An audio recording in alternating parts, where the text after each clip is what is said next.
বেচে দিয়ে চলে গেলে, তুমি আজকে মালগুলো বেচে দিয়ে চলে গেলে, আমাদের মুসলিম ভাইরা কিনলো, কিনে রাস্তায় খারাপ করে থাকলো, তোমরা নিয়ে চলে যাও।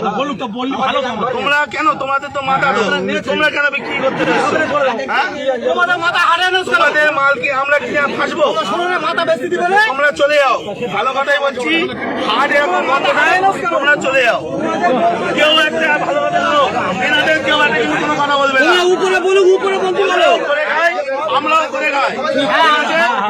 এখন কথা হচ্ছে ওনাদের মাথা, ওনারা বেচে দিচ্ছে, আমাদের মুসলিম ভাইরা কিনছে, কিনে ফেসে যাচ্ছে, ওনারা টাকা টেনে বাড়ি চলে যাচ্ছে, আর কিন্তু কোনো সমস্যা নেই।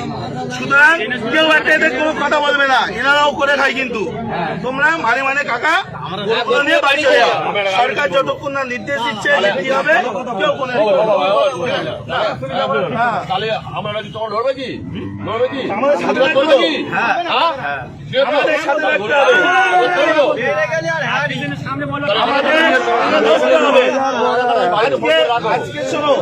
আজকে ভারতবর্ষে এই গরু এক্সপোর্টের ইন্ডিয়ার দ্বিতীয় নম্বরে, আর আমরা আজকে করছি অত অপরাধ আমরা করে ফেলেছি।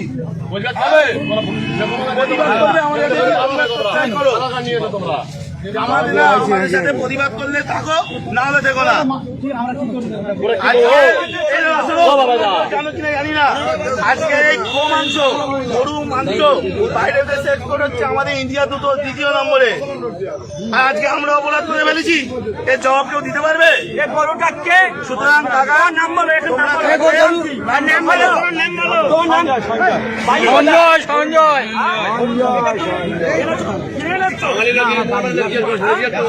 14 বছর বয়স হয়েছে, এটা 14 বছর বয়স হয়েছে, এরকম চলতে চলে কালি তুমি এই কাজটা করলে কেন? তোমার কালকে তো ঘন্টা হচ্ছে, আমরা